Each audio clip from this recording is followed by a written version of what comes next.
¿Qué tal? Buen día a todos. Muchas gracias por estar en este segundo video. Espero que hayan tenido oportunidad de ver el video anterior.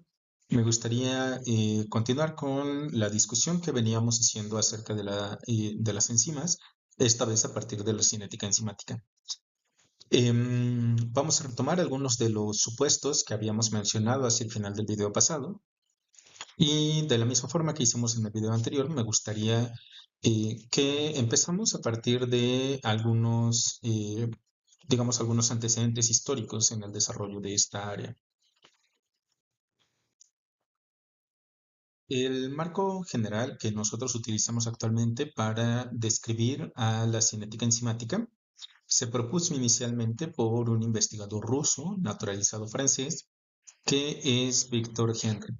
Víctor Henry trabajó en Francia durante su tesis doctoral estudiando a una enzima que se conoce como invertasa.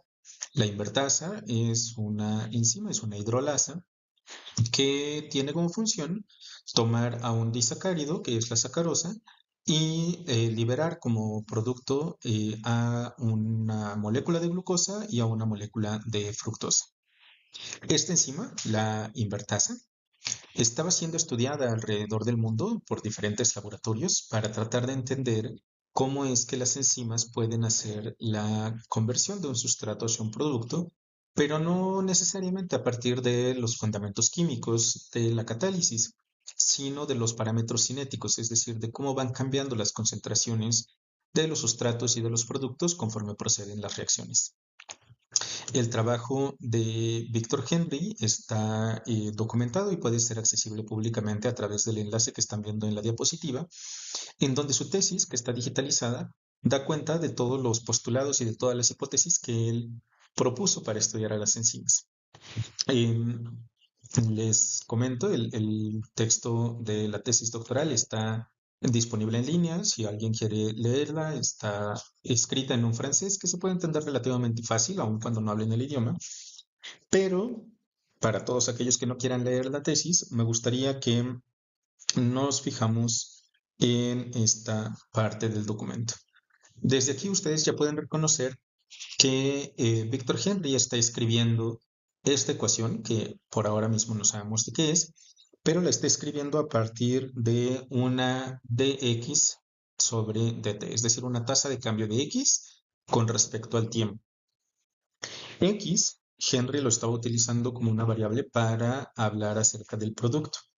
Entonces acá lo que estamos mirando es la tasa de aparición del producto, es decir, cuánto producto estoy formando por unidad de tiempo.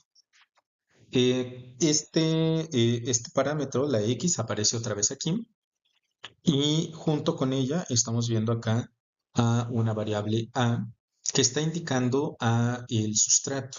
Es decir, este es el sustrato, este X de aquí es el producto, T es el tiempo y fíjense que tenemos algunas otros parámetros aquí incluidos que son estas Kx. Estas son dos constantes de proporcionalidad a las que actualmente podemos asumir como constantes relacionadas con parámetros cinéticos de la reacción. ¿Sale? Desde esta ecuación que Víctor Henry está planteando, nosotros podemos darnos cuenta de que el razonamiento que él estaba siguiendo ya no está basado, por ejemplo, en qué grupos químicos en el sitio activo están catalizando la ruptura de este disacárido, sino que estamos pensando específicamente en cómo ocurren los cambios de las diferentes cosas, tanto del sustrato como del producto, en la catálisis enzimática. No me interesa saber de qué manera se hacen los ataques nucleofílicos o de qué manera se están moviendo los electrones o lo que sea que esté pasando químicamente con el sustrato. Lo que me interesa es poder calcular los cambios de concentración que ocurren en el producto, en este caso particular. A partir de esa ecuación que nosotros estábamos mirando aquí en la pantalla, Víctor Henry llega a esta otra ecuación en donde desarrolla todavía más cómo podemos hacer digamos, el entendimiento algebraico de lo que está pasando en la cinética enzimática. Ahora, si ustedes recuerdan de sus clases de física, o tal vez, sí, principalmente de física, y pensamos en X como un punto y cómo vamos moviéndonos o cómo va cambiando este punto a lo largo del tiempo, la posición a lo largo del tiempo, esto perfectamente puede ser entendido como una velocidad. Lo que vamos a ver más adelante es que dos investigadores, Leonor Michaelis y Maud Menten, utilizaron este marco conceptual que está proveyendo aquí Víctor Henry para poder extender una idea de catálisis enzimática basada en las matemáticas, pero además de una manera mucho más compleja, mucho más amplia y también con una interpretación más profunda acerca de lo que está pasando con la cinética de la reacción. Aunque Víctor Henry fue el primero que propuso el marco conceptual para estudiar a las enzimas a partir de una visión y de un razonamiento matemático, va a ser a Maud Menten y a Leonor Michaelis a quienes se les acredita como los padres de la enzimología moderna, dado que son ellos los que, partiendo de estas ecuaciones muy fundamentales que coloca aquí Víctor Henry, logran desarrollar toda la teoría contemporánea de la cinética de las enzimas que trabajan o que funcionan como enzimas de primer orden.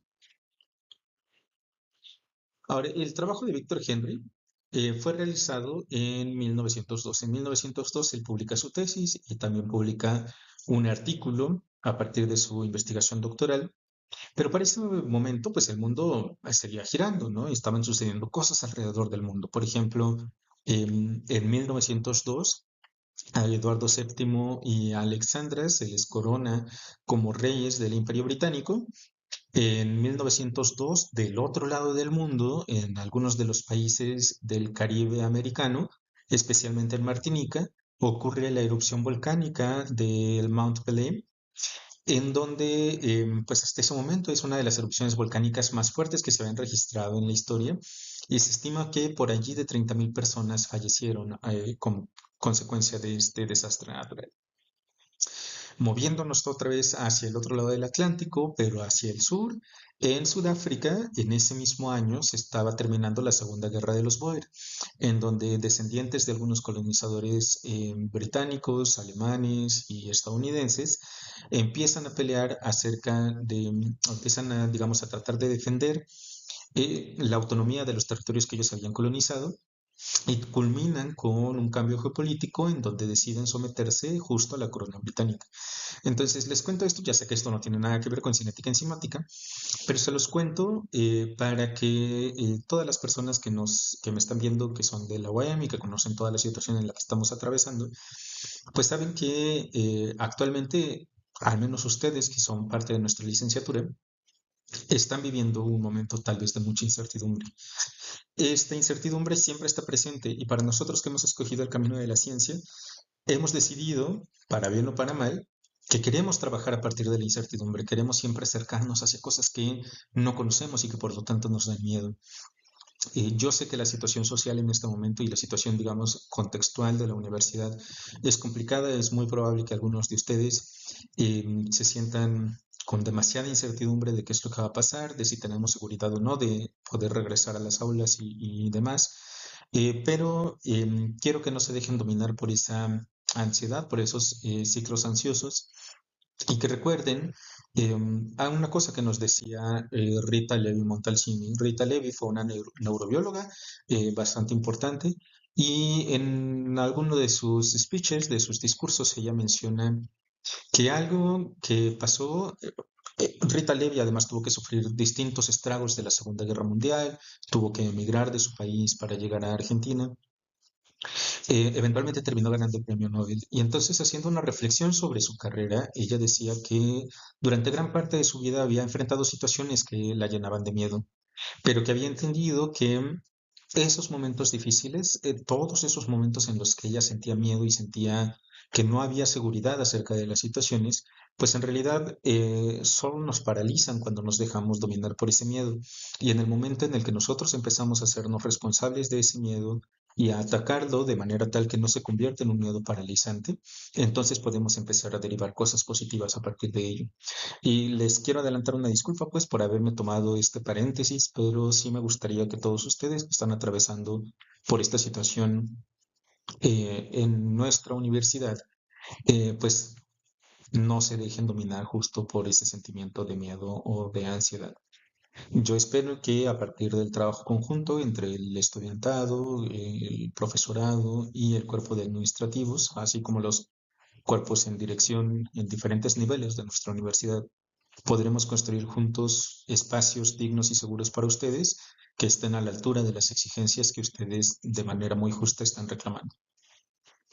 De nuevo, todo esto, la expresión del Mount Pelé, la coronación de Edward VII en Inglaterra, todo estaba sucediendo al mismo tiempo que alguien ahí, Víctor Henry, estaba trabajando en su laboratorio, ¿no? Él seguía trabajando ahí y el mundo seguía girando, las cosas siguen sucediendo.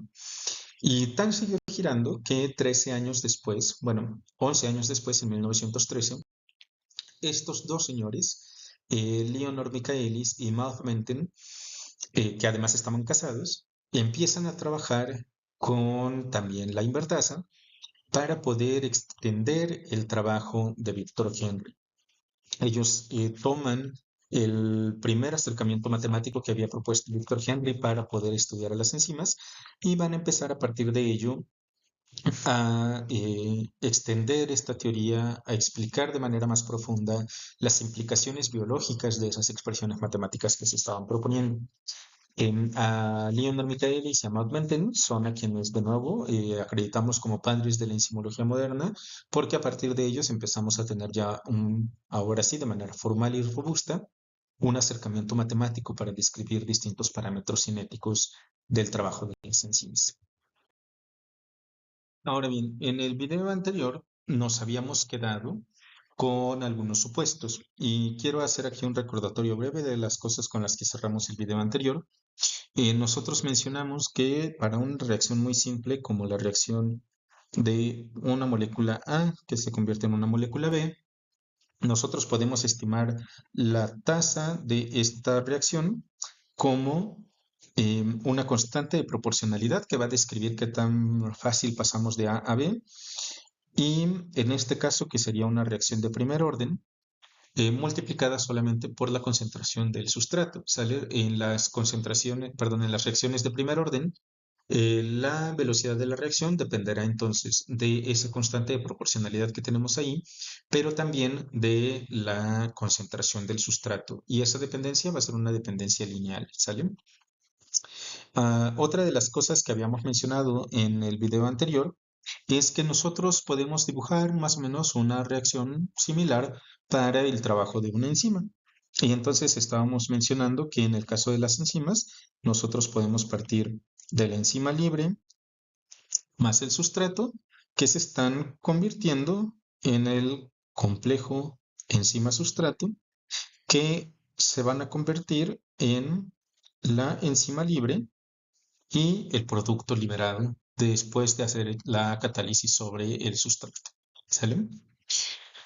En realidad, esta que nosotros tenemos acá, a la que le voy a poner ecuación 1, es una caricatura de lo que sucede con la catálisis enzimática.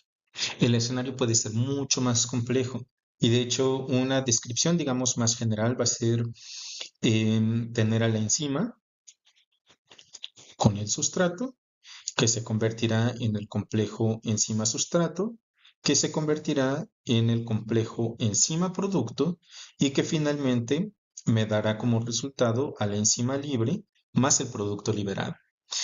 En una de las diapositivas del video anterior les había mostrado una gráfica de coordenadas de reacción y voy a dibujar en líneas punteadas lo que sucedería con una reacción no catalizada, en donde habíamos mencionado, tenemos que superar una barrera de activación para poder pasar desde el sustrato hacia el producto.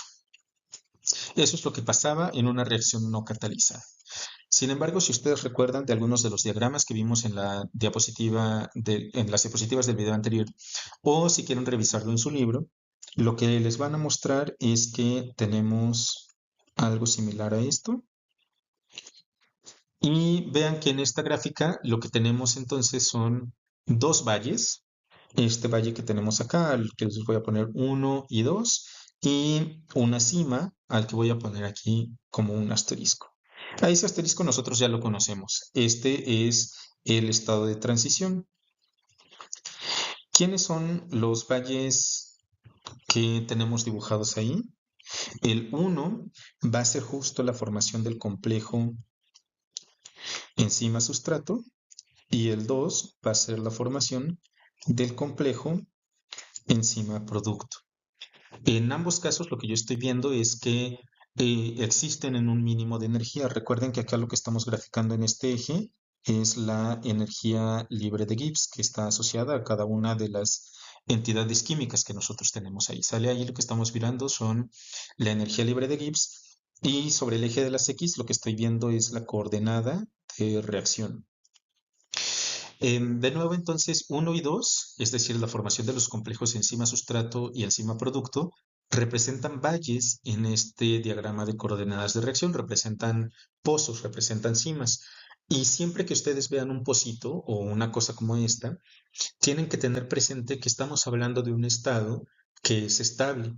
Esa estabilidad está viéndose reflejada aquí justo como ese mínimo de energía y son estos dos los estados que nosotros tenemos representados entonces en esta parte de la ecuación.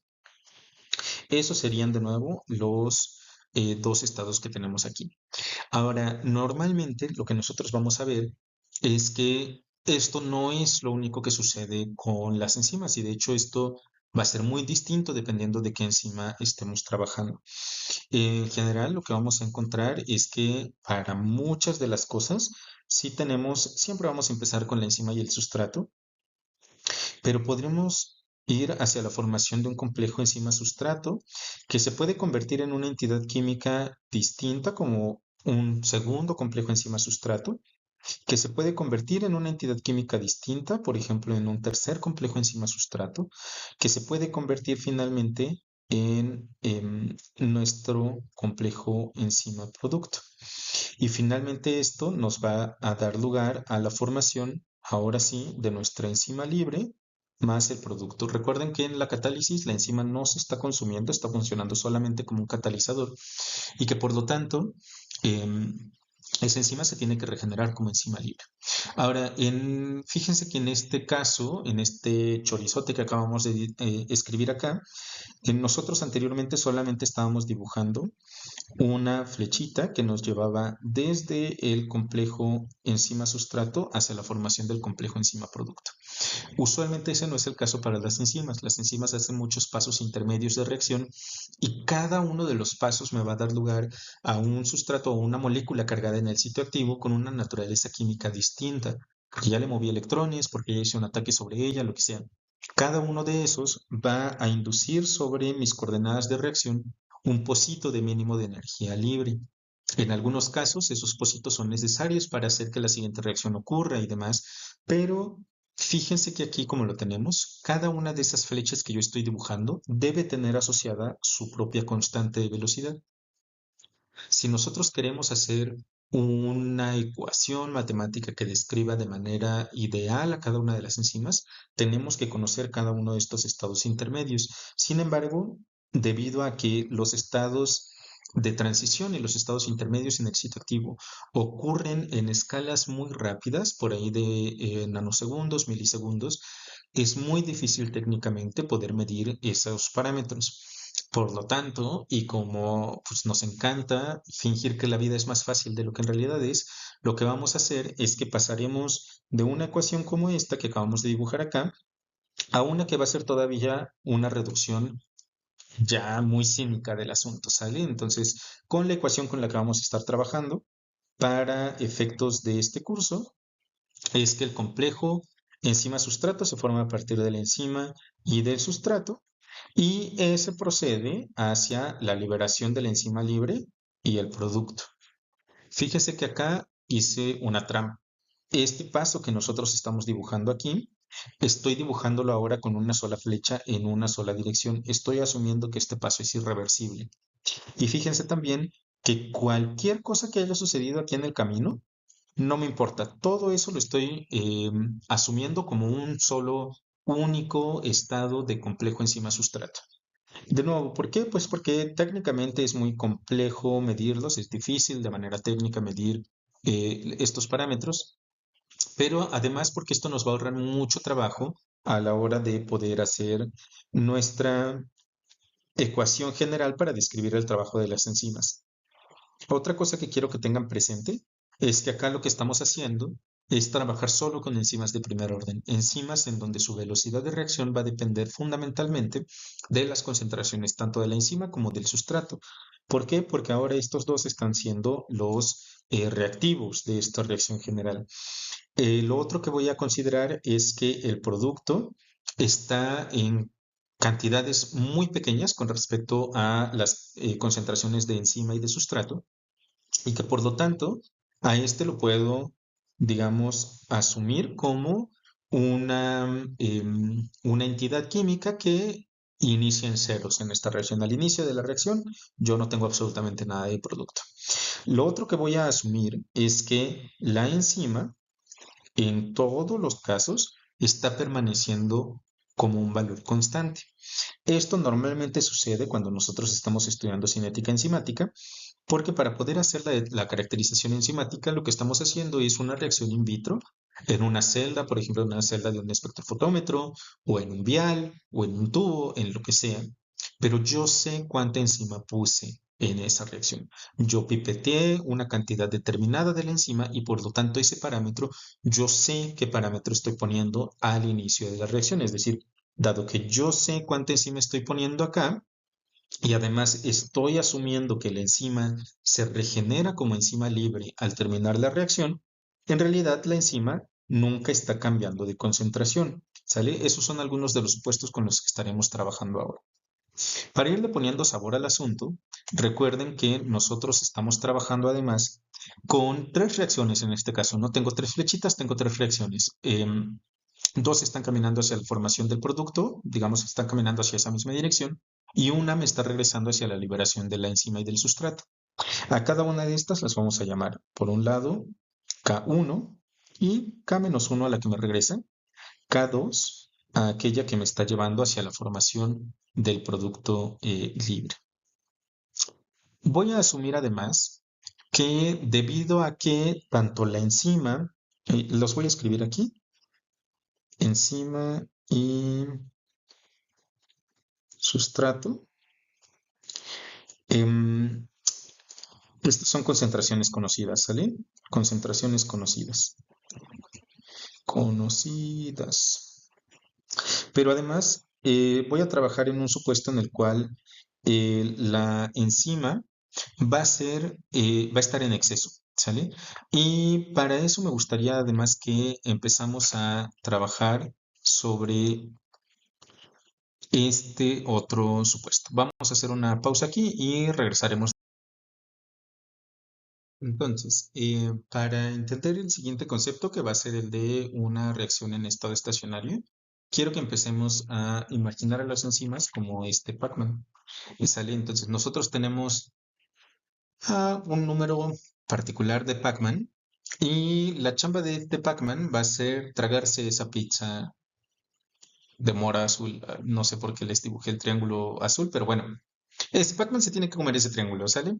Y entonces nosotros además sabemos que se lo tiene que comer con una velocidad de una mordida por segundo. Y además se traga la pizza en una sola mordida.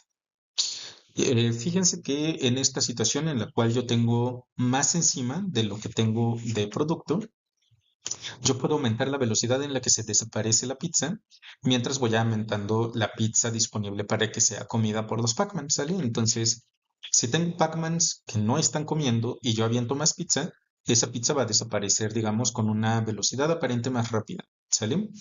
Por otro lado, si yo hago condiciones estequiométricas en donde cada Pac-Man tiene una pizza disponible para cada uno, va a haber un momento súper corto que está definido ahí desde mi estado inicial, en donde yo puse la misma cantidad de sustrato y la misma cantidad de enzima, en donde todas las enzimas están ocupadas por el sustrato.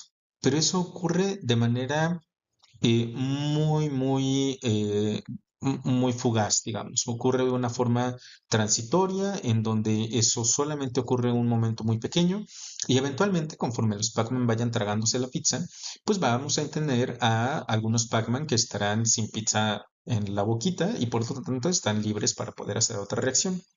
Si no hay más sustrato, lo que yo voy a ver es que pues la velocidad de la reacción está disminuyendo, ¿no? Porque entonces están trabajando con, digamos, no al full potential que podrían trabajar.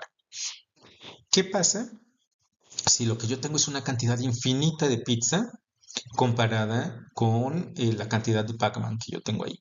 Pues bueno, lo que va a pasar es que no importa cuándo acabe uno, siempre va a tener una rebanada adicional para poder seguir comiendo. Y entonces, en esa situación, cada Pac-Man, no importa en qué momento lo vea, si yo tengo un número infinito de pizza con respecto a Pac-Man, no importa en qué momento voltee a ver esa reacción, todos los Pac-Man estarán comiendo, todos los Pac-Man estarán con su pizza, ¿sale? Si yo volteo ahorita y volteo en 3 segundos después y un minuto después y una hora después, dado que tengo una cantidad infinita de sustrato, de pizza, esos Pac-Man siempre van a estar chambeando, siempre van a estar ahí tragándose la pizza. Ahora, de nuevo me quiero disculpar acá por ofrecerles una explicación así de manzanitas, pero si prefieren podemos hacerlo con un lenguaje un poquito más técnico. Entonces habíamos mencionado que cada uno de los Pac-Man es una enzima y que cada una de las pizzas o cada uno de los triangulitos que tenemos acá es un sustrato.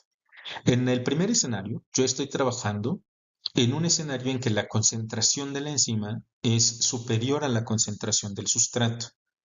En ese momento, la velocidad que yo mida de mi reacción va a aumentar de manera lineal con mi sustrato, es decir, la velocidad de la reacción en ese escenario, cuando tengo más enzima que sustrato, aumentará de forma directamente relacionada a la concentración del sustrato. Va a ser un aumento lineal, ¿sale? Pongo más sustrato, voy a tener más velocidad. Esa condición se va a seguir manteniendo hasta que yo alcance mis relaciones estequiométricas. En ese punto voy a alcanzar un punto de inflexión en donde todos los Pac-Man, o bueno, todas las enzimas, están con un sustrato asociado.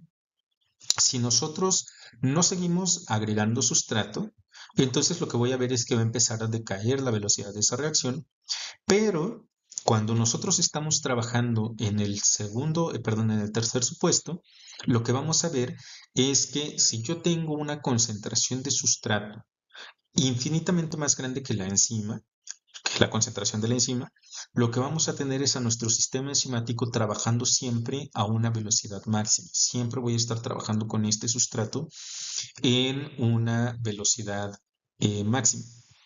¿Sale? Entonces, ¿qué es lo que va a pasar acá?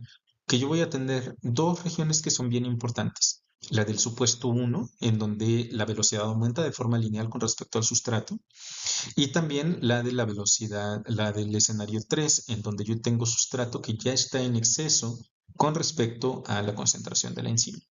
En el supuesto 3, en el C, lo que yo tengo entonces son condiciones de saturación. Todas las enzimas están trabajando a su máxima velocidad y por lo tanto ya no importa si sigo agregando sustrato. Aquí yo ya llegué a una cinética de orden cero. Ya no depende la velocidad de la concentración del sustrato, ¿sale? Entonces, en el primer caso estoy trabajando con una cinética de orden 1, en el último caso estoy trabajando con una cinética de orden cero. Recuerden que las reacciones son de primer orden cuando dependen de la concentración de su sustrato y son de orden cero cuando no dependen del sustrato. Esos dos escenarios van a ser bien importantes porque me permitirán estimar parámetros distintos de la cinética enzimática. Dicho esto, cómo están, digamos, los distintos escenarios en los que podemos trabajar con una enzima, entonces me gustaría que retomamos algunas de las cosas que habíamos puesto anteriormente.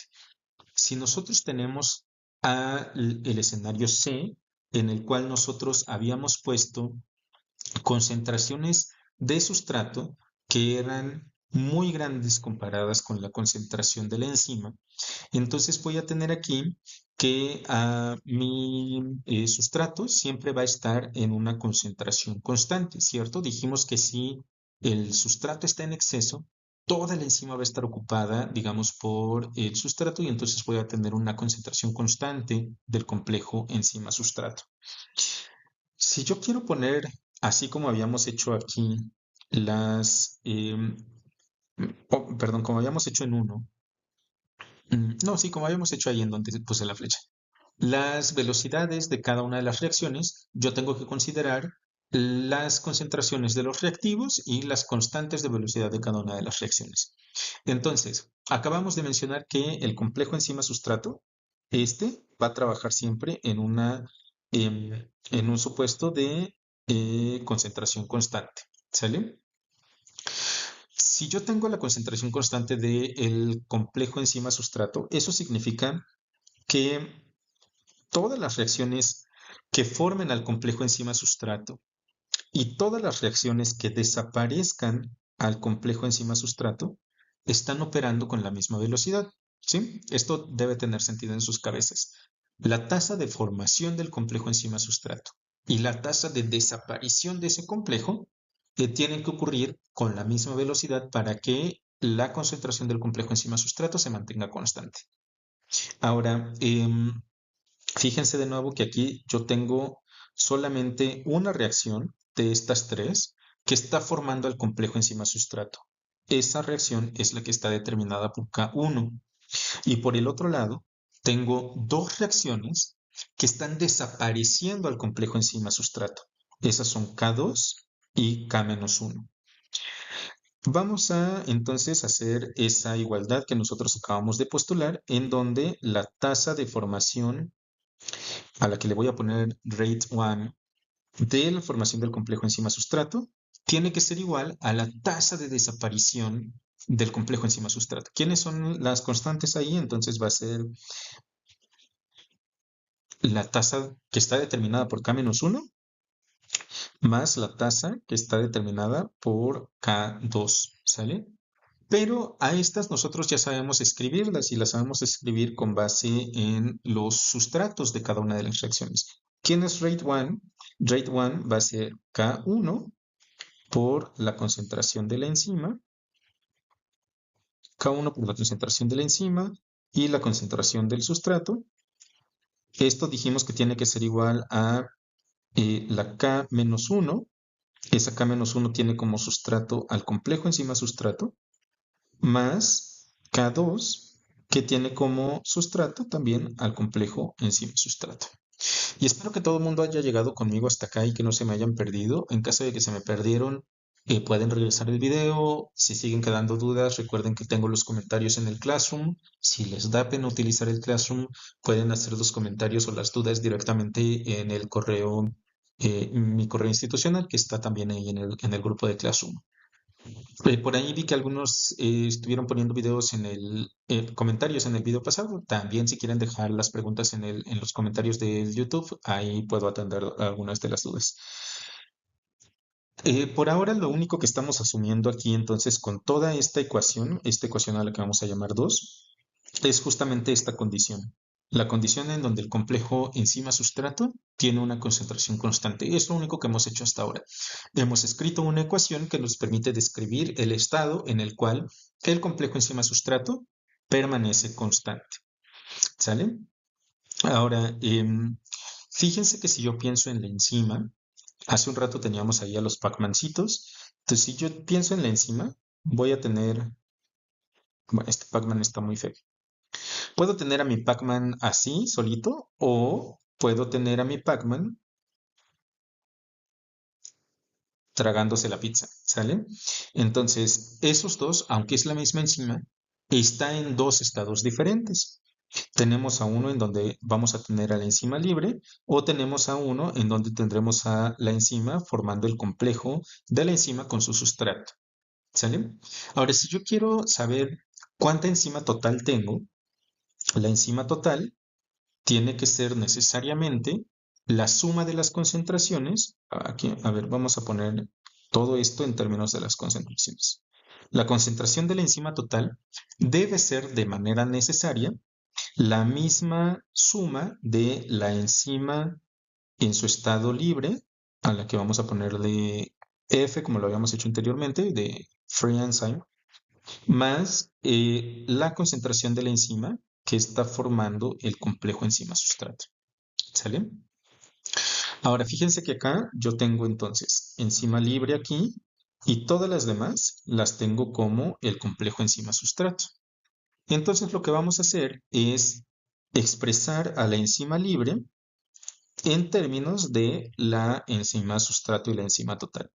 ¿Qué significa eso? De una manera muy fácil es despejar a la enzima libre de esta ecuación que nosotros acabamos de dibujar.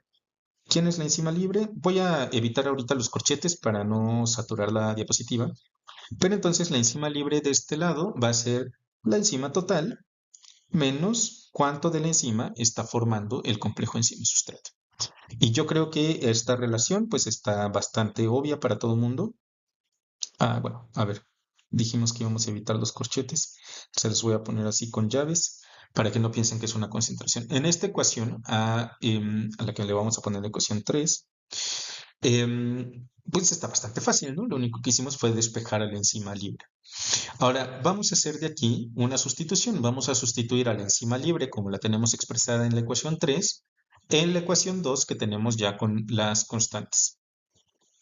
De acá lo que vamos a hacer entonces, fíjense que esa enzima libre es la enzima libre que tenemos acá, y entonces yo puedo tener que K1 por la enzima libre, que es la enzima total menos el complejo enzima sustrato, tiene que ser igual a K-1 por el complejo, la concentración del complejo enzima sustrato más K2 por la concentración del complejo enzima sustrato. ¿Sale? Y aquí me faltó este parámetro. Entonces aquí tenemos también la concentración del sustrato. ¿Sale? Y entonces lo único que hicimos fue sustituir 3 en 2. A partir de esta ecuación que nosotros tenemos, podemos entonces reconocer aquí que de este lado de la igualdad yo tengo al complejo enzima sustrato y de este lado de la igualdad yo tengo un producto que puedo distribuir sobre sobre mi paréntesis, ¿cierto? Estos que están dentro del paréntesis, cada uno también está entre corchetes. Recuerden que aquí es la concentración, pero pues los evité para no saturar este asunto. Vamos entonces a distribuir ese producto y a factorizar el término común del otro lado de la ecuación.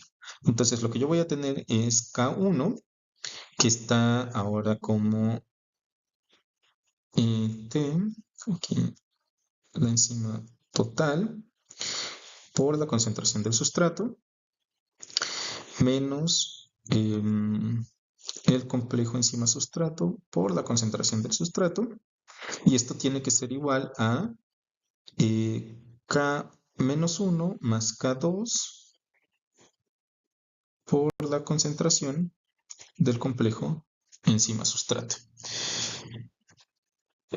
Como ya me quedé sin espacio en esta diapositiva, lo voy a dejar acá y lo seguiremos en la siguiente diapositiva. En la diapositiva anterior nos quedamos con una ecuación que les voy a volver a escribir aquí para poder retomar nuestra derivación algebraica desde ese punto. Nosotros nos habíamos quedado con que K1 tenía que estar multiplicando a la enzima. Dios mío. Les digo que ya no les puedo pedir que escriban bonito en los exámenes porque yo estoy escribiendo, pero horrible. Entonces, la ecuación que habíamos dejado anteriormente era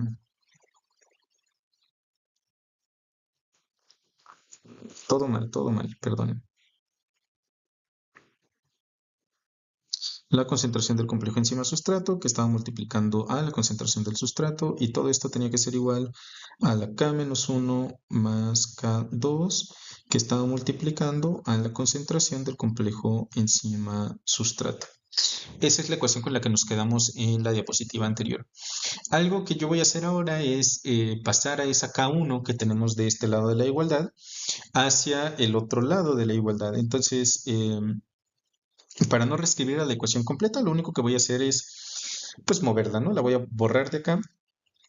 Aquí recuerden que si está multiplicando, pues entonces lo que tengo que hacer es pasarla con su operación contraria, la tengo que pasar dividiendo, ¿cierto? Entonces todo esto es está dividido por K1. De manera muy mañosa, yo acabo de pasar a ese K1 solamente dividiendo a ese primer término que nosotros tenemos ahí. Esto es un producto, entonces en realidad no importa cómo haga. Recuerden que en las operaciones con productos, el orden en el que yo haga la operación es indistinto, ¿cierto? Este K1 menos 1, este K2 y este K1 son constantes, nosotros así las definimos, estas son constantes de velocidad. Mientras todo el sistema esté ocurriendo en condiciones de presión y temperatura constantes, esas cosas son constantes.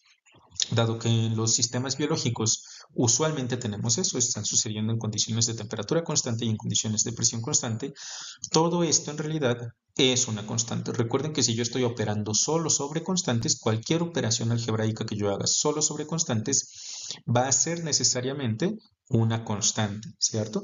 Entonces todo esto que nosotros tenemos acá es una constante.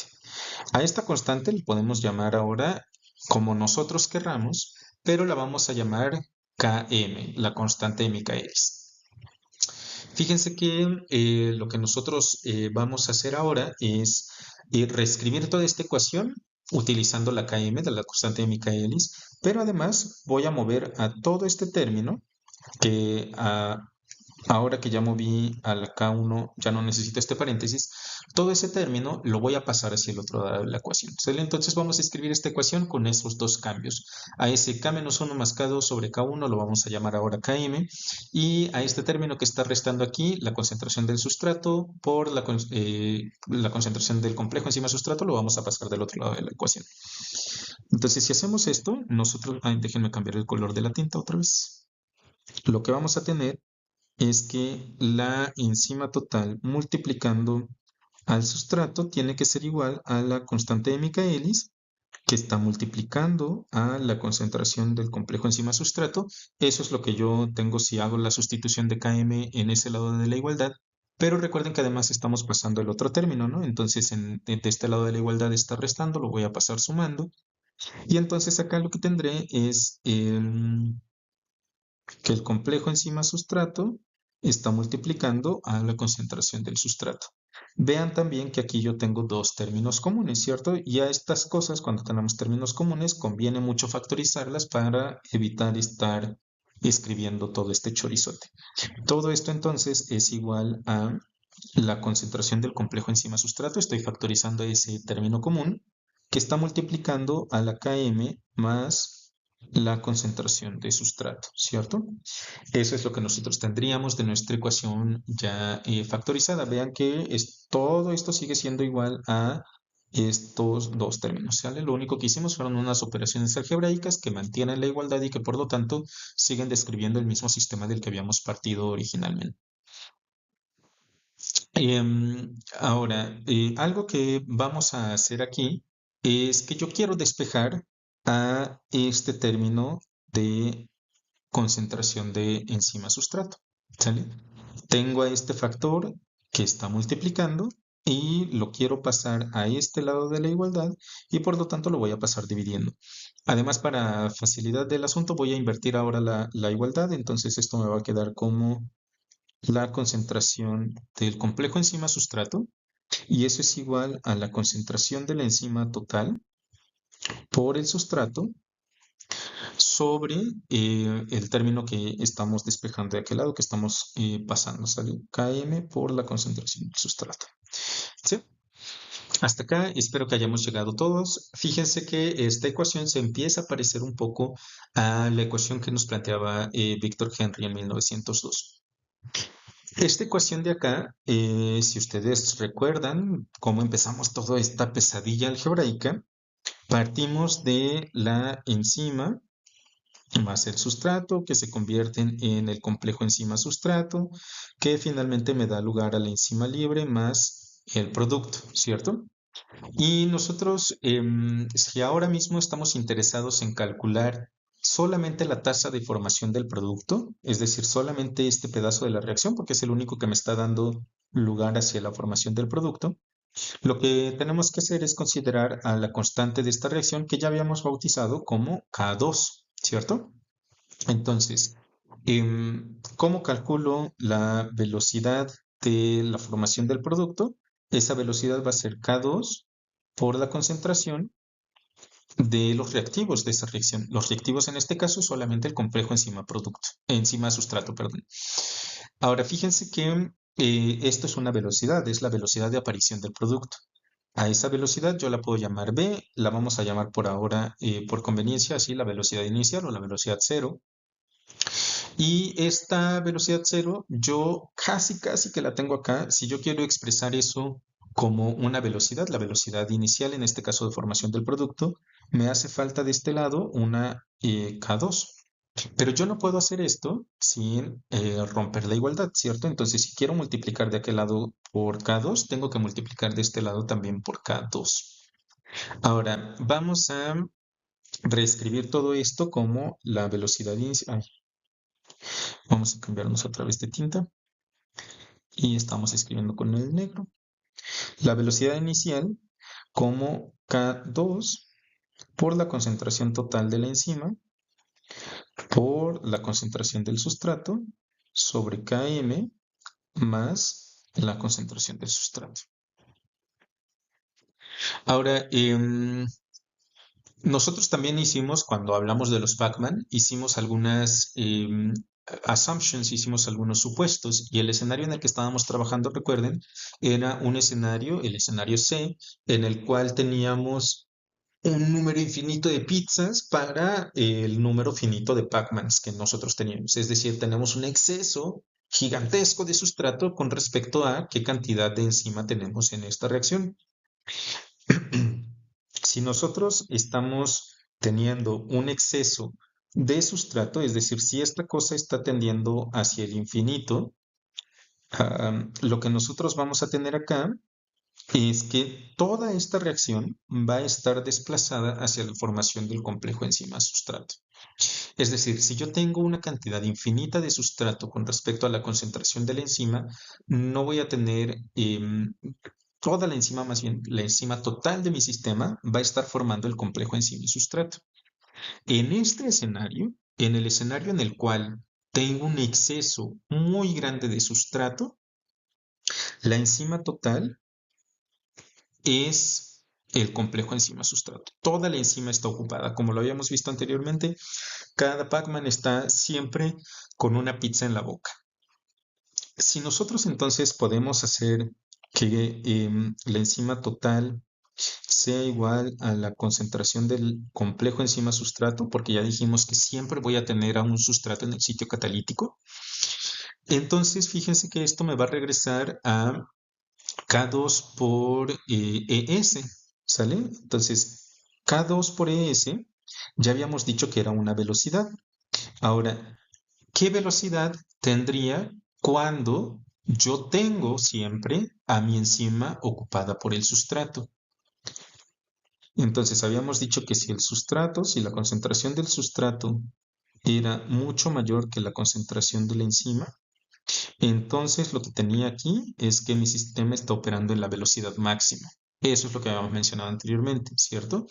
Entonces, si recuerdo estos dos supuestos en donde tengo un exceso muy grande de sustrato con respecto a la enzima, toda mi enzima va a estar en el complejo enzima-sustrato y K2 entonces por la concentración de la enzima sustrato va a ser la velocidad máxima a la cual puede ocurrir mi reacción.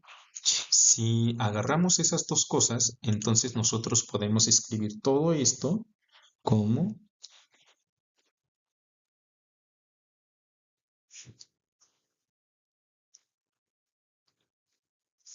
esta expresión.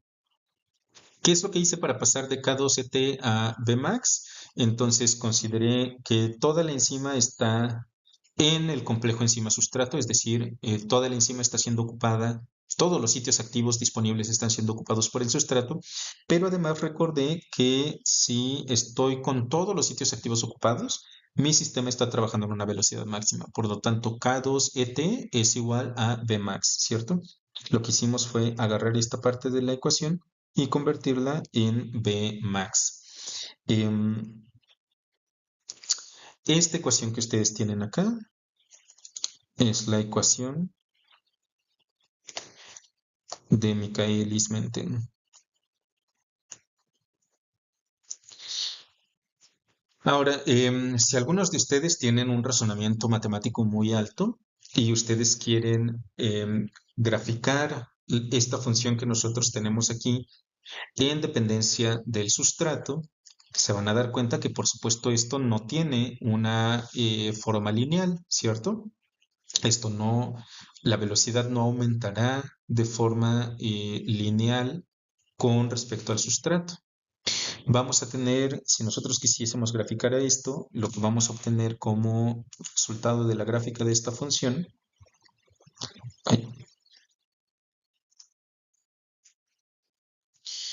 como resultado de graficar esta función, lo que vamos a obtener es una hipérbola cuadrática. ¿Sale? Ahora, les adelanto que así se ve la ecuación, pero fíjense que aquí vamos a tener algunas cosas interesantes. De este lado nosotros tenemos a la velocidad y de este lado nosotros tenemos a la concentración del sustrato. Vean que en concentraciones muy bajas de sustrato, es decir, en esta parte de la gráfica, mi velocidad está aumentando de forma lineal, ¿cierto? Solamente en esa parte de la gráfica. Si yo me fijo solamente en esta parte, puedo trazar una recta. Esa recta me salió medio borracha, ¿no? Pero imagínense que está derecha. Y solamente en esa parte de la gráfica lo que yo voy a tener es que está creciendo de forma lineal mi velocidad cuando empiezo a aumentar la concentración de sustrato. Por el otro lado, si ustedes se fijan en qué está pasando acá, acá ya no importa si yo empiezo a aumentar la concentración de sustrato, esa velocidad ya alcanzó un máximo.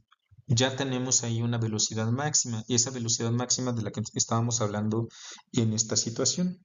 ¿Sale? Aquí yo tengo la velocidad máxima y entonces lo que voy a tener es que esta velocidad máxima se alcanza cuando tengo la saturación enzimática.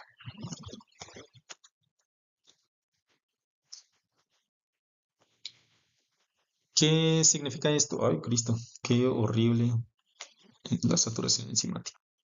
¿Qué significa esto?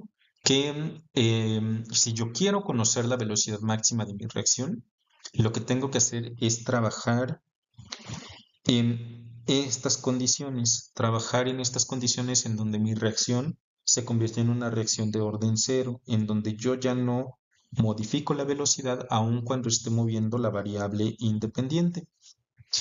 A esa condición es a la que conocemos como estado estacionario. Estamos trabajando en una condición en donde el sistema se mantiene estable sin dependencia ya de mi variable dependiente. Em, vamos a...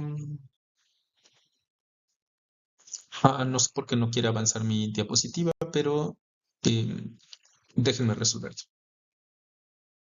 Disculpen, ha habido muchos problemas técnicos el día de hoy. Parece que a la computadora tampoco le gusta hacer cinética enzimática, pero bueno, aquí está la gráfica para que no tengan que soportar mis dibujos horribles. Vean que tenemos esta función, de nuevo, esta gráfica nos está hablando de una función que se comporta como una hipérbola cuadrática y vean que la velocidad máxima es una asíntota, ¿sale? Aquí nosotros podemos estimar a la velocidad máxima porque esta gráfica es asintótica. Esa asíntota a la cual está tratando de llegar nuestra gráfica es la velocidad máxima. Si nosotros queremos estimar la velocidad máxima de acá, vamos a tener que hacer una inferencia que no es completamente exacta. ¿Por qué? Porque pues, las asíntotas no se pueden, digamos, no tenemos aquí manera de medirla directamente, ¿cierto? Ahora, recuerden que la ecuación de Michaelis-Menten a la que nosotros llegamos en la diapositiva anterior era que la velocidad inicial era igual a la velocidad máxima de mi reacción multiplicando la concentración de sustrato y todo esto siendo dividido por la constante de Michaelis más la concentración de sustrato. ¿Cierto? Esto era lo que lo que habíamos derivado en la diapositiva anterior. Ahora, si B0 es la mitad de la Bmax, podemos hacer todavía un asunto interesante. Vamos a suponer que la velocidad inicial de mi sistema es la mitad de la velocidad máxima. Aquí ya se los spoilearon en la imagen, pero quiero que entendamos de dónde llega esta relación. Si todo esto es igual a la mitad de la velocidad máxima, es decir, a Vmax sobre 2, yo puedo dividir todo entre la Vmax, puedo dividir ambos lados de la ecuación entre Vmax, ¿cierto? Y si yo divido este término sobre Vmax, pues lo voy a eliminar de acá. Y si yo divido este otro término sobre Vmax, puedo eliminarlo también de este lado. De manera tal que puedo quedarme con que un medio es igual a la concentración de sustrato sobre Km más la concentración de sustrato, ¿cierto? Esta es, recuerden que estamos trabajando en un supuesto en el cual la velocidad de mi sistema es la mitad de la velocidad máxima. Vamos a pasar todo este término que está dividiendo, lo vamos a pasar hacia el otro lado de la igualdad y lo mismo con este otro denominador, ¿sale? Vamos a pasar ambos denominadores hacia lados opuestos de la igualdad. ¿Qué es lo que vamos a tener entonces? Que yo puedo escribir esto como Km más la concentración de sustrato y esto va a ser igual a 2 veces la concentración del sustrato. De aquí, fíjense que yo puedo ya despejar directamente a la Km. Km es igual a 2S menos S. ¿Cuánto es 2S menos S? Pues esto es igual a la concentración de sustrato. Km es igual a la concentración del sustrato solo cuando la velocidad del sistema es un medio de la velocidad máxima. Este parámetro sí lo puedo determinar directamente a partir de esta gráfica. Si yo tengo estimada la velocidad máxima y yo conozco cuál es ese valor de la velocidad máxima aquí, pues lo que me queda es medir esta distancia, dividirla entre 2 y entonces a la mitad de esa distancia yo puedo intersectar a mi...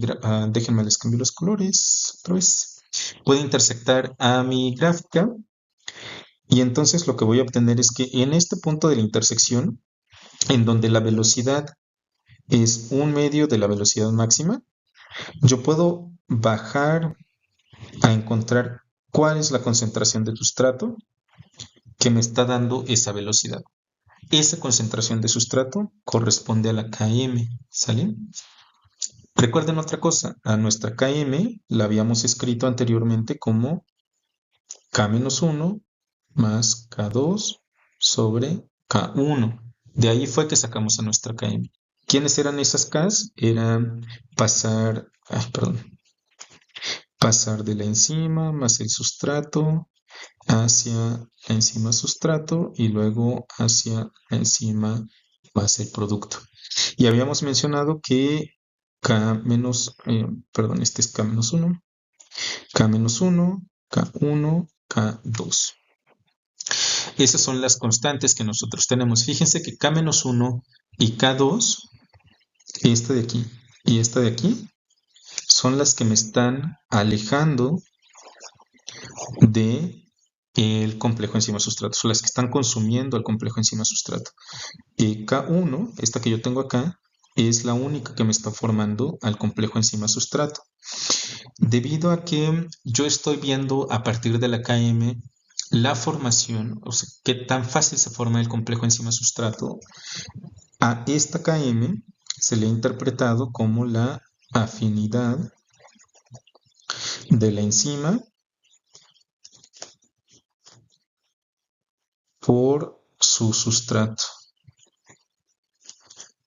Es una interpretación que a mí no me gusta porque en realidad no nos está hablando necesariamente de qué tan afín es la enzima por su sustrato. Como habíamos mencionado, este modelo del que nosotros partimos para hacer todo el despapalle algebraico es una sobresimplificación de lo que está ocurriendo en las enzimas. Y habíamos mencionado que aquí justo era una manera de abreviar todos los posibles estados intermedios de la enzima con los estados químicos intermedios hasta la formación del producto.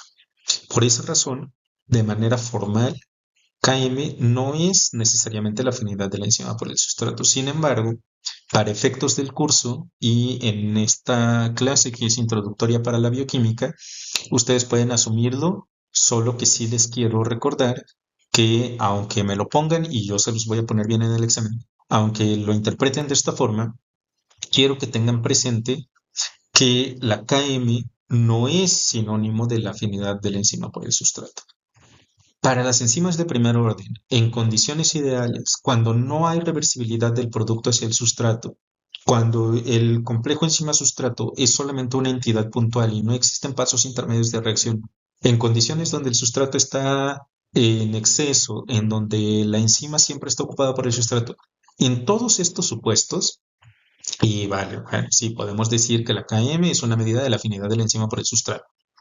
Pero de nuevo, esto es un sistema bien artificial, es un sistema súper ideal y los ideales no existen y mucho menos cuando los estamos midiendo de manera experimental. Ahora, fíjense que si ya decimos que la Km es una medida de la afinidad, entre comillas, de la enzima por su sustrato, entonces lo que yo voy a tener es que Km más pequeñas, es decir, si mi Km es más cercana a cero, podríamos entonces interpretar que la enzima es más afín por su sustrato, mientras que si la Km es cada vez más grande, cada vez más alta, entonces yo podría pensar que es menos afín a su sustrato. Ahora, ¿cómo puedo racionalizarlo? Entonces, fíjense que la Km es la concentración de sustrato que yo necesito para alcanzar la mitad de la velocidad máxima. Si yo necesito muy poco sustrato para llegar a la mitad de la velocidad máxima, eso significa que la enzima está agarrando a ese sustrato muy rápidamente, es una enzima muy afín. Si necesito mucho sustrato para alcanzar la mitad de la velocidad máxima, pues eso significa que mi enzima pues anda por ahí pololeando y de repente encuentra el sustrato, pero no lo ve, bla, bla, bla, hasta que de repente lo pesca, ¿sale? Entre más alta sea la KM, eso significa que yo tengo que aventarle más y más kilos de sustrato a mi reacción para que la enzima pesque a uno de sus sustratos. Entonces esto indirectamente me está diciendo que la enzima es menos afín. Y de nuevo quiero ser muy insistente. Aunque esta es una interpretación que normalmente le damos en los cursos introductorios de bioquímica, yo sí quiero que ustedes tengan presente que afinidad solamente sería en todos esos escenarios ideales de los que nosotros partimos para poder hacer este merequetengue algebraico. ¿Sale? Ahora, hasta ahorita nos aventamos un asunto de cómo hacemos para entender, digamos, algebraicamente estas cinéticas para las enzimas de primer orden. Sin embargo, pues necesitamos encontrar una manera de medir estos parámetros, la velocidad máxima y la Km, de forma experimental. Es complicado porque ya les mencionaba que los complejos enzima sustrato, los estados de transición, lo que está pasando durante la catálisis per se, usualmente ocurre en escalas de tiempo muy rápidas, de nanosegundos a milisegundos. Por ahí existen algunas enzimas muy lentas, pero digamos, el grueso de las enzimas trabaja en tiempos de reacción bastante rápidos. Sin embargo, sí tenemos algunos equipos que nos permiten estimar distintos parámetros cinéticos. Especialmente aquí van a brillar unos equipos para técnicas que se llaman de stopped flow o de flujo interrumpido. Les dejo acá el enlace a un video. No, esto no es propaganda, pero es el video demostración de un equipo que está vendiendo una compañía que se llama Applied Photophysics. Ellos son uno de los líderes en la creación y el venta de estos equipos de Stop Flow.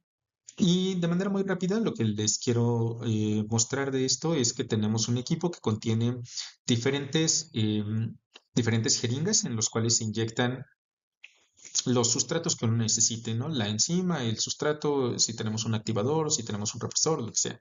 En cada una de las jeringas se coloca una solución de una concentración conocida de cada una de estas diferentes cosas. Lo que vamos a hacer entonces es inyectarlas de manera controlada, de forma tal que yo siempre conozco la reacción de cada cosa que estoy agregando.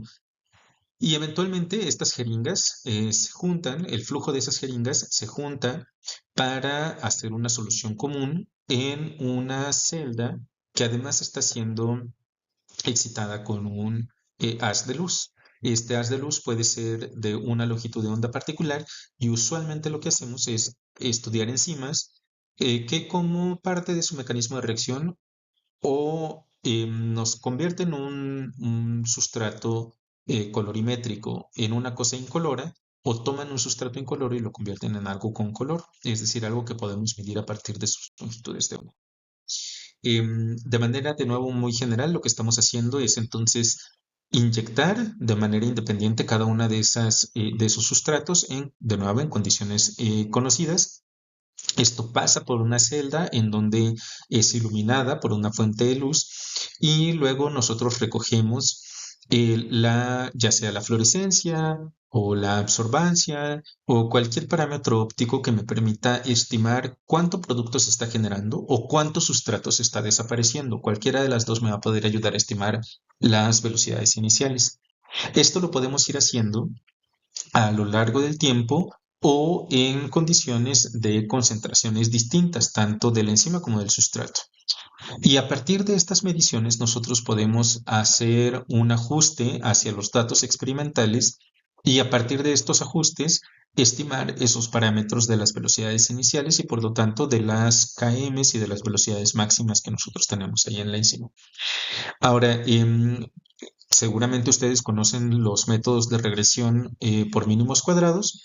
Vean que aquí lo que están haciendo es estimar pues distintos parámetros cinéticos. Ya estos son los resultados experimentales que se obtuvieron utilizando el equipo de StopFlow. Cada uno de estos puntos es un ensayo en el que se hicieron estas mezclas de concentraciones y volúmenes conocidos.